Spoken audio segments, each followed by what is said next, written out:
letakkan gitu, tidak asal tulis, tidak asal susun, tidak, tapi cita-cita dream, mimpi apa yang ingin dicapai oleh RA kita. Juga sebagai arahan motivasi, kalau kita melihat visi kita, oh berarti saya harus arahnya ke sana ini. Ada tujuan yang ingin dicapai, harus realistis, kredibel, ya, atraktif,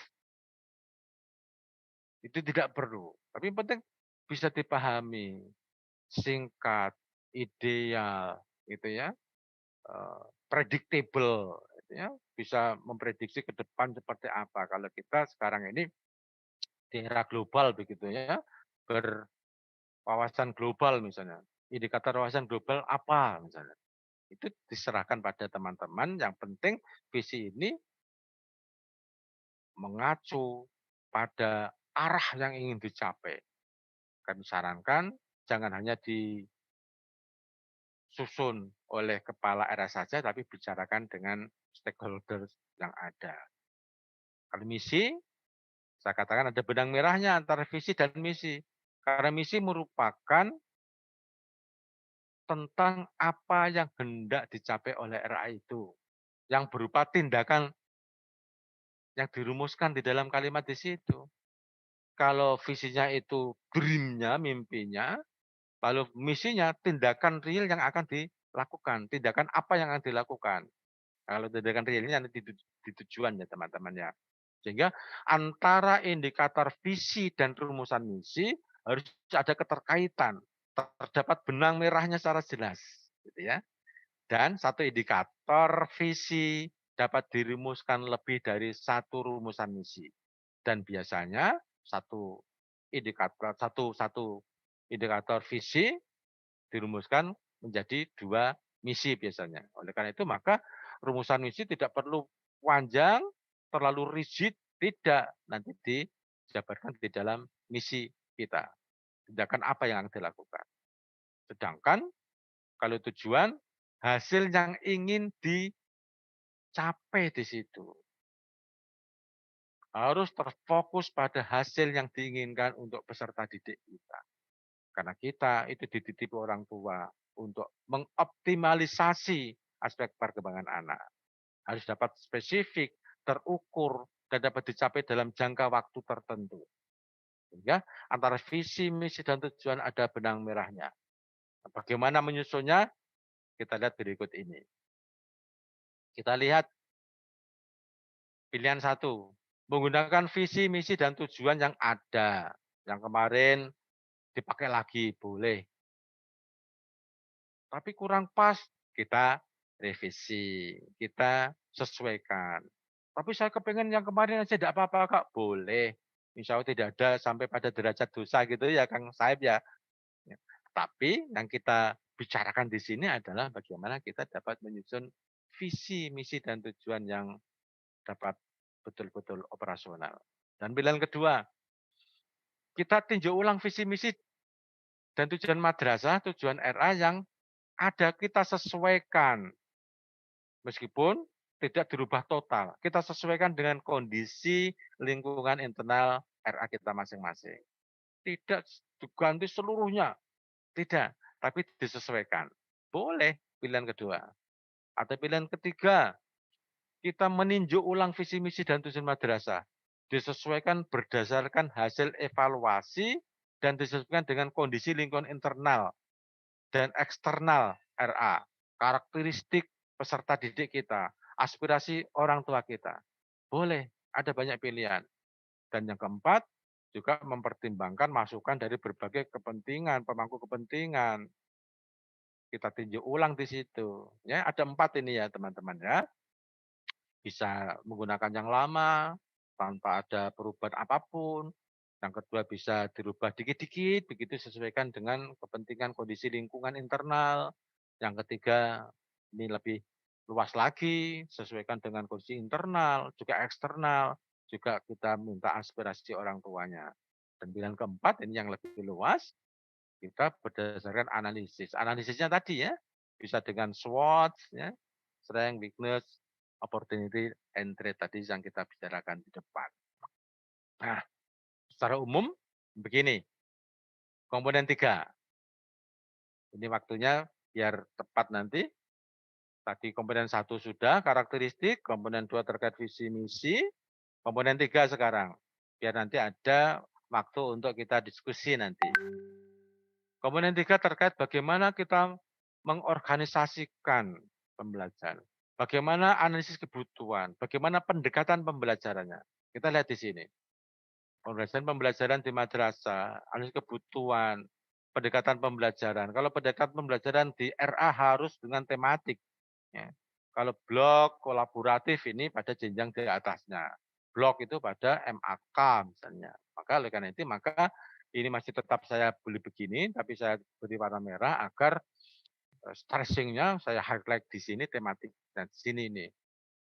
Mengapa masih saya buat semua agar teman-teman guru juga tidak gaptek bahwa Kementerian Agama demikian ini panduan yang kita miliki. Kita sesuaikan dengan jenjang kita masing-masing. Nah, bagaimana pilihan dalam organisasi pembelajaran? Bagaimana pilihan pembelajaran satuan pendidikan dalam organisasi pembelajaran? Kita lihat satu persatu. Nah, pertama, pengorganisasian pembelajaran di madrasah pada jenjang RA. Sama ya, ada 3. Bisa melalui intrakurikuler, kokurikuler, dan ekstrakurikuler. Kalau pembelajaran, pengorganisasian pembelajaran di RA terkait dengan intrakurikuler, berisi pembelajaran berisi muatan mata pelajaran. Kalau mata pelajaran tidak ya, karena kita adalah RA ini tidak ada mata pelajaran. Ya.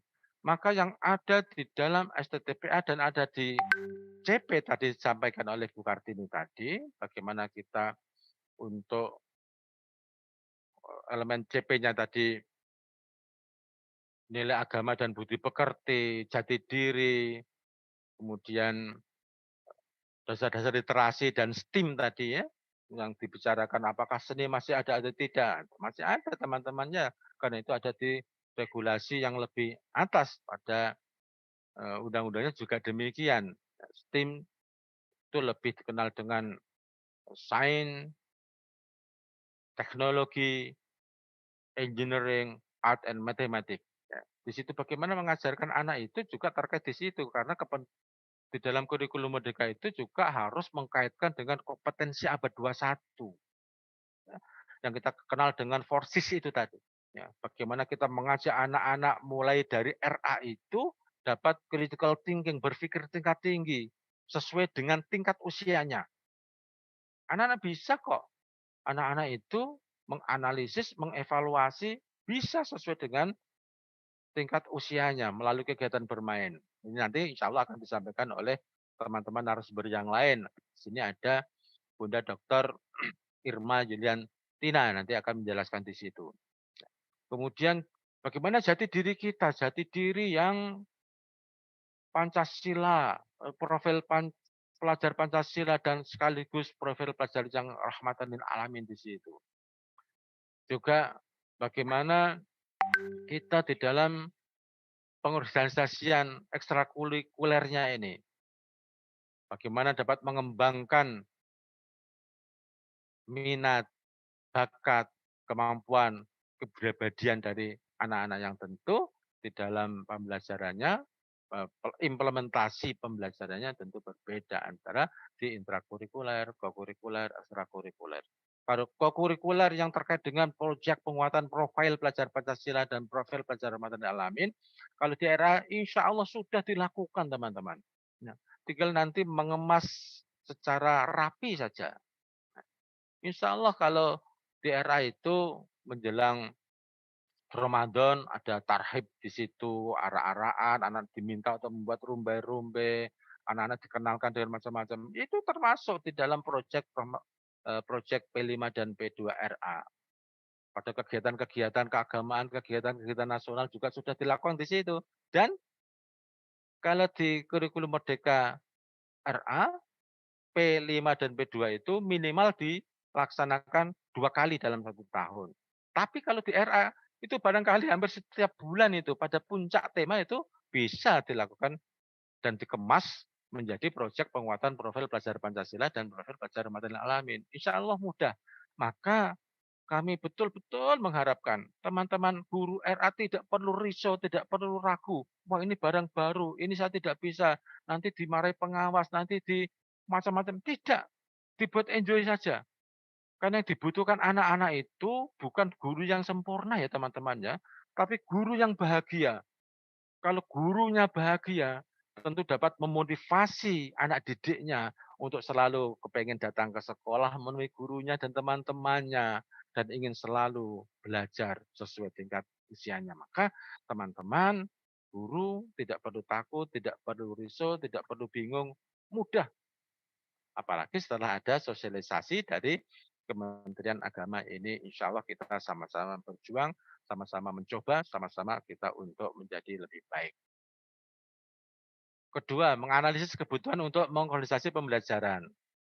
Nah, kita tentu prioritaskan kebutuhan peserta didik, sesuaikan dengan sumber daya pendidik dan tenaga kependidikan. Kita perhatikan, kita pertimbangkan ketersediaan sarpras kita. Kalau sarprasnya kurang ya tidak perlu diada-adakan yang di luar dari kemampuan kita. Allah pun memerintahkan la yukallifullahu nafsan illa wus'aha. Kita juga tidak perlu memaksakan yang berlebih-lebihan begitu. Karena menurut saya pribadi, mohon maaf bisa dikoreksi nanti, yang penting bagaimana teman-teman guru itu menjadi bahagia sehingga dapat memfasilitasi, menstimulasi, dan memberikan dukungan atau scaffolding terhadap peserta didiknya, terhadap anak-anaknya dalam rangka untuk mengoptimalisasikan setiap aspek perkembangannya. Misalnya APE itu kan tidak mesti pabrikan ya teman-teman ya, tidak mesti membeli. Yang penting kan fungsinya. Ya. Misalnya di pesisir pantai menggunakan lidi, dituliskan di pasir di situ, anak diajak meloncat, di situ sudah ditulis angka 1, 2, 3 sampai 10 misalnya. Kalau yang untuk A, anak diminta untuk meloncat dengan 2 kaki, 1 kaki kalau untuk yang B misalnya. Itu kan mudah, murah meriah. Di situ ada stimulasi sosial emosionalnya, kita ajak ada prakeaksaraan awal misalnya di situ, akan lebih mudah. Jadi tidak perlu risau, kita pertimbangkan pula sarpras yang kita miliki. APE tidak mesti membeli, tidak mesti pabrikan, bisa dibuat oleh teman-teman guru yang hebat-hebat yang hadir di sini ini. Juga mempertimbangkan keterlibatan madrasah dengan kemitraan dan instansi terkait. Syukur kita bisa berkomunikasi dengan pihak lain sehingga ada dukungan, baik dukungan moral maupun material di situ. Nah, kalau pembelajaran intrakurikuler, teman-teman ya, tadi sampaikan Bu Kartini juga harus mengacu pada KMA nomor 347 tahun 2022. Harus di situ, mengacu di situ. CP-nya harus di situ. Ya. Dan juga bagaimana pembelajaran itu dapat meningkatkan kualitas dan daya saing madrasah sesuai dengan tuntutan kompetensi abad 21. Tadi saya sampaikan ada forces tadi, saya sampaikan satu, critical thinking-nya itu. Yang kedua, kita biasakan anak-anak itu berinovasi dan kreatif, creativity. Creativity ini kita tidak bisa minta anak-anak kreatif kalau gurunya juga tidak kreatif. Oleh karena itu, maka teman-teman guru kreatif. Tidak perlu takut. Jangan sampai, wah saya begini, jangan-jangan nanti disalahkan oleh kepala RA. Kalau begini, membuatnya begini, RPPH saya nanti disalahkan oleh pengawas. Nanti kalau saya kurikulum begini, nanti disalahkan oleh Kementerian Agama kabupaten kota. Tidak perlu takut sampai sebegitu, teman-teman. Ya, kita dibuat enjoy saja. Kita berlatih, berkreativitas, berinovasi sepanjang ada panduannya, tidak melenceng kemana-mana. Itu kita perlu teman-teman begitu. Sehingga kalau gurunya sudah kreatif begitu, maka kita akan mudah mengajak pada teman-teman peserta didik. Oleh karena itu, maka teman-teman pengawas ini juga betul-betul dapat memberikan supervisi pembelajaran yang benar di situ. Tidak sebagai atasan bawahan, tidak hanya sekedar menilai, melihat, menginvestigasi administrasinya, tapi lebih pada bagaimana meningkatkan mutu pembelajaran guru di situ. Maka di KMA 624 terkait dengan supervisi pembelajaran, arahnya ke sana teman-teman pengawas, maka yuk kita sama-sama berikhtiar, berupaya agar teman-teman guru RA kita bahagia, tidak takut, tidak menjadi sesuatu yang momok begitu. Tapi ketika bertemu dengan pengawas bisa menjadi mitra, menjadi senang, bisa diskusi di situ, bisa memecahkan masalah bersama-sama di situ. Selanjutnya, metodenya bisa dengan pembelajaran merdeka belajar dan merdeka bermain. Itu permainan bermain yang sudah dirancang oleh guru, tidak hanya main-main, tapi bermain yang ada maknanya. Tapi misalnya anak-anak ini sudah saya rancang begini, mereka sulit sekali main-main, ya tidak apa-apa. Tergantung kita bagaimana menstimulasinya. Karena memang dunia anak memang dunia bermain. Nah, kedua, menggunakan berbagai instrumen asesmen, melibatkan pendidik dalam proses desain asesmen. Kalau asesmennya kita kan sekarang lebih simpel, lebih mudah. Nanti insya Allah akan disampaikan oleh Bu Amirah kalau tidak salah ya, bagaimana asesmen penilaian di RA yang punya kekhasan sendiri yang tentu berbeda dengan jenjang di atasnya. Nah, maka kreativitas, kejelian guru di dalam memotret perkembangan anak ini sangat dipenting, sangat diperlukan. Di dalam memotret perkembangan anak tidak mesti dengan yang mahal-mahal, karena disarankan bisa jadi untuk memotret perkembangan anak secara valid itu ada CCTV-nya, pakai apa video macam-macam. Iya, itu kalau idealnya gitu kalau satuan RA-nya kuat gitu ya. Kalau yang alhamdulillah masyarakat mau mendirikan RA itu sudah alhamdulillah, tetapi asesmennya dirancang dengan baik meskipun tidak berbiaya mahal. Itu ya teman-teman ya, kita buat gembira-gembira saja. Nah, oleh karena itu maka di sini saya highlight di sini ini, RA bebas mengembangkan tema yang kontekstual sesuai dengan karakteristiknya, dengan mengintegrasikan pendidikan agama Islam dalam setiap optimalisasi perkembangan anak. Saya highlight di situ. Nah, maka tema itu bisa jadi berbeda antara RA 1 dengan RA yang lainnya pada hari yang sama, pada minggu sama. Boleh juga berbeda. Yang penting justru malah yang kontekstual, sesuai dengan apa yang terjadi pada saat itu. RPBH sudah disusun rapi, nanti akan stimulasi ini, permainannya sudah saya susun 4 kegiatan main, tapi ada suatu kejadian yang menarik, boleh juga temanya diganti saat itu, gitu ya. Dan sesuaikan dengan karakteristiknya, agar apa yang didapatkan di dalam pembelajaran di era itu nyambung dengan kehidupan anak pada realitas sebenarnya. Jadi tidak mengawang-awang sehingga akan mudah anak-anak itu terstimulasi sehingga resiliennya anak itu resilient ya untuk mengembangkan kemampuannya itu menjadi lebih baik. Bagaimana hasilnya?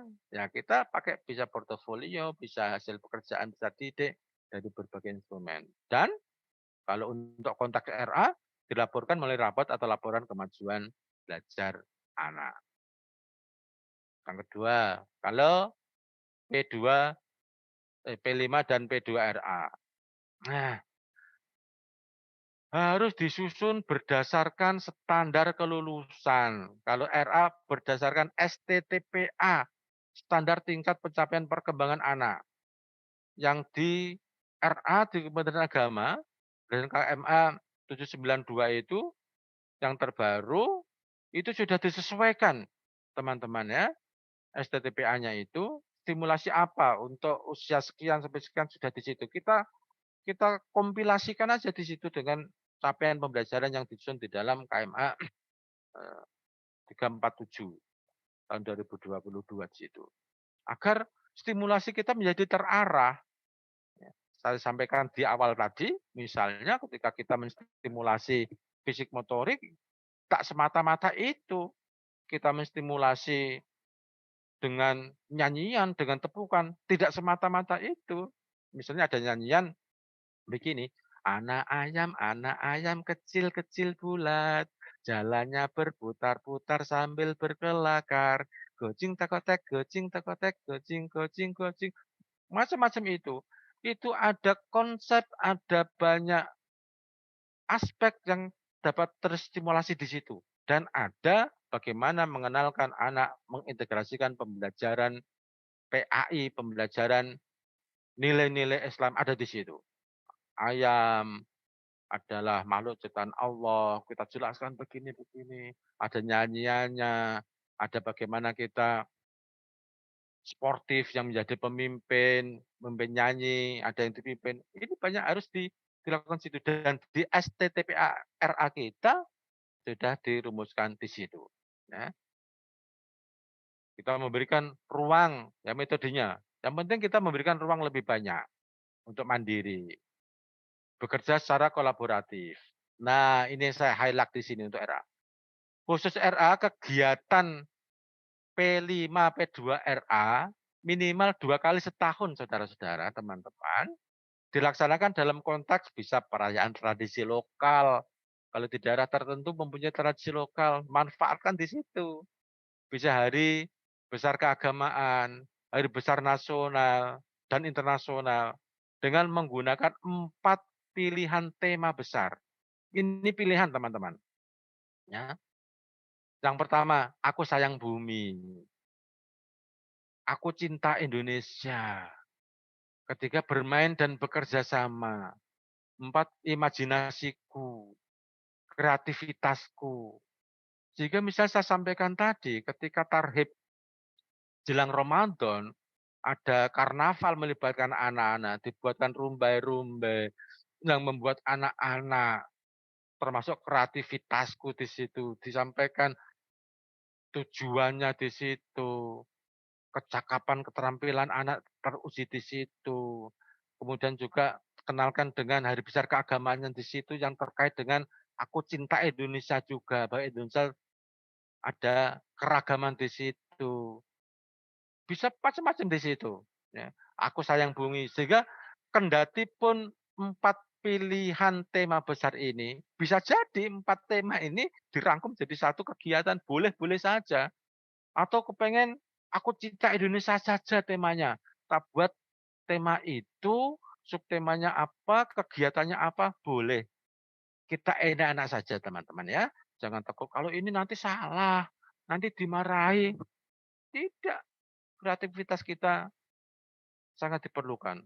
Kalau kita dikit-dikit takut, tidak akan maju-maju kita. Ya, kita perlu kreativitas. Berarti kalau masih ada ketakutan belum merdeka ya. Belum merdeka, betul Kang Saib. Nah, Pak Amal ini mengingatkan sudah jam 14.21 mungkin agak bisa dipercepat biar kita sesi diskusinya lebih leluasa. baik, 9 menit lagi ya. Oke. Baik. Ini hasilnya ini, penjelasan struktur. Kalau ekstrakurikulernya biasa ya teman-teman ya, sudah biasa. Bagaimana kita dapat mengembangkan minat, bakat, kemampuan, kepribadian, kerjasama dari teman-teman. Bagaimana bentuknya diserahkan kepada teman-teman saja. Tidak usah takut-takut. Metodenya bisa apa ya sesuai dengan kondisi RA masing-masing saja. Tidak mesti sama. Ya.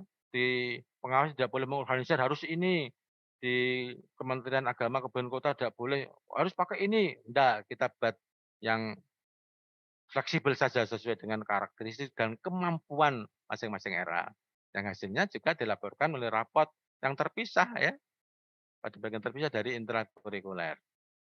Nah, kalau kita buat matriksnya ini, pengurusan pembelajarannya, struktur kurikulumnya, P5, P2 era-nya, dan pendekatan pembelajarannya. Baik, saya akan ke bagaimana evaluasinya. Nah, tadi kalau komponen 4 ya tadi disampaikan Bu Kartini, kita tidak perlu risau dan sibuk, waktunya tersita untuk menghafalkan istilah-istilah ya, yang dulu KD sekarang menjadi CP, TP, ATP, dan modul ajar, dulu RPPH sekarang menjadi modul ajar, tidak usah riset di situ. Yang insya Allah teman-teman sudah melakukan. insya Allah sudah melakukan. Justru di kurikulum merdeka ini kita sederhanakan agar teman-teman itu tidak terbebani dan waktunya tidak tersita hanya untuk administrasi belaka. Ya, contoh-contoh sudah ada, tapi sekali lagi saya ingatkan, sekedar contoh ya Bapak Ibu, justru yang dilakukan, dikreasikan Bapak Ibu para guru RA, para RA itu sangat dibutuhkan sekemampuannya. Maka tadi Bu Kartini juga wanti-wanti tadi ya, kalau masih pakai LKS, masih demikian, berarti belum merdeka itu. Ya, tapi merdeka pengertiannya tidak merdeka semau gue itu enggak ya, ada rumusan, ada pedomannya dan ada prinsip-prinsipnya. Nah, nanti terkait dengan bagaimana memahami CP, merumuskan TP, alur ATP-nya, dan bagaimana perancang pembelajarannya, insya Allah besok disampaikan oleh Bunda Irma Yuliantina dan Bu Amira. Dan best practice-nya juga ada loh, teman-teman, besok Rabu. Nah, kemudian ini definisinya kita ke pendampingan, evaluasi, dan pengembangan profesionalnya. Bagaimana hubungan evaluasi pendampingan, pengembangan profesional didik, prinsip evaluasi pembelajarannya, evaluasi komnya, bagaimana pelaksanaan evaluasi komnya, bagaimana evaluasi pengembangan profesional di madrasah. Kita lihat berikut ini. Nah, pendampingan dan pengembangan profesional sebagai aktivitas yang dilakukan berdasarkan hasil kegiatan evaluasi. Evaluasi tidak yang rumit-rumit itu enggak ya. Kalau era saya mampunya begini, jalankan saja. Ya, pendampingan dan pengembangan profesional dilakukan secara terencana dan strategis jangka waktu tertentu. Pendampingan adalah sebuah proses kolaboratif. Ya.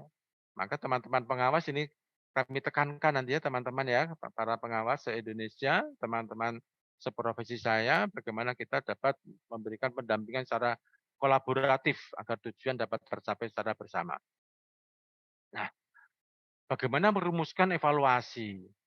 Kita lakukan diskusi. Bagaimana ada coaching di sini, pelatihan-pelatihan singkat, baik yang dilakukan oleh teman-teman pengawas maupun kita bisa mengundang dari profesional. Bisa evaluasi pembelajarannya, bisa evaluasi komnya yang waktunya tentu berbeda-beda. Sasaran, evaluasi pembelajaran, peserta didik dan pendidik. Kalau sasaran evaluasi komnya tentu pada RA, kepala RA-nya dan pendidiknya. Nah, bisa per hari kami harapkan ada paling tidak 1 pekan lah ya, setiap Sabtu atau apa ada evaluasi pembelajaran yang dikoordinir oleh kepala RA untuk membicarakan kemarin apa ya, apa yang belum ya, apa yang perlu diperbaiki ya. Ada gitu, ada refleksinya, ada evaluasinya ya. Kalau per tahun bisa jadi dalam evaluasi kurikulumnya. Nah, ini teman-teman yang ingin saya sampaikan ada pendampingannya, coaching, mentoring, dan pelatihan.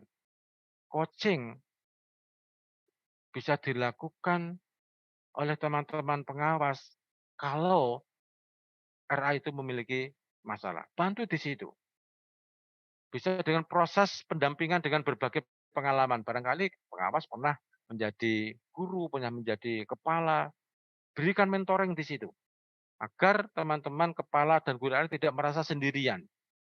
Ada ibunya, ada bapaknya yang mengayomi, yang tidak menakut-nakuti. Juga ada pelatihannya.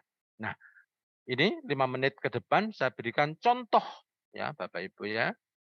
Contoh ini segera contoh bisa dimodifikasi, bisa dikreasi dan bisa diinovasi sesuai dengan karakteristik masing-masing. Paling tidak teman-teman, di kurikulum kita itu ada di sini 4 hal ini terkait dengan 4 komponen dan 5 komponen termasuk dalam pendampingan evaluasi. Ya. Kalau kita lihat karakteristik madrasah, visi misi, perorganisasian, rencana pembelajaran dan evaluasi, pendampingan dan evaluasi pengembangan profesional. Masalahnya bagaimana sih menarasikan dengan bentuk kalimat yang terukur, dengan kata-kata yang terpilih, agar kalimatnya menjadi enak, simpel, sederhana, ya, enak dan perlu dibaca, seperti majalah, maka saya beri contoh demikian. Bagaimana merumuskan karakteristiknya. Ya, ini saya sebutkan tadi, tinggal mengganti titik-titiknya dengan RA kita masing-masing. Tapi tidak itu teman-teman. Ini sebatas dan hanya inspirasi saja. Teman-teman bisa dan harus menyesuaikan dengan kondisi real RA masing-masing. Misalnya penyusunan kurikulum operasional satuan di pendidikan di RA masih toh misalnya. Disesuaikan dengan kekhasan. Kekhasannya apa? Diuraikan nanti. Penyusunan kurikulumnya juga mengadaptasi dan mengimplementasikan kehidupan abad 21. Latar belakangnya seperti apa? Pak, kami itu kemarin sudah menyusun kurikulum yang lama itu kalimatnya bagus. Boleh enggak ya? Saya tuangkan di situ? Boleh. Oleh karena itu maka saya katakan tadi bisa diadaptasi. Ini pun hanya sekedar contoh. Lalu bagaimana landasan pengembangannya? Kalau saya cukup dua ya, landasan filosofis. Landasan filosofis harus, kalau era harus terkait dengan Al-Quran dan hadis sebagai sumber utama dalam penyusunan ini. Ya, filosofisnya. Nah, karena stimulasi pembelajaran itu harus terkait dan mengintegrasikan nilai-nilai agama Islam di situ. Maka landasan filosofinya juga demikian. Dan itu akan menjadi ciri khas RA ya. Akan menjadi ciri khas RA. Kalau tidak demikian berarti bukan RA itu, sama dengan yang lain. Ini sudah Ya, banyak pertanyaan nih Pak Amhal. ya, baik, 1 menit. Nah, landasan yuridisnya ini nanti disesuaikan, ditambahi. Kalau yang tidak cocok dibuang sampai visi misi saya sampaikan di situ. Kemudian formulasinya nanti akan disampaikan oleh narasumber yang lain besok. Ini hanya sekedar contoh. Karena saya pengawas Kota Semarang, maka di sini saya tulis Semarang. Demikian, terima kasih. Mohon maaf, saya serahkan kembali kepada Kang Said. Ya, Terima kasih. baik. Terima kasih Pak Amhal, luar biasa pemaparannya. Kita beri aplaus dulu Bapak dan Ibu sekalian untuk narasumber kita yang luar biasa.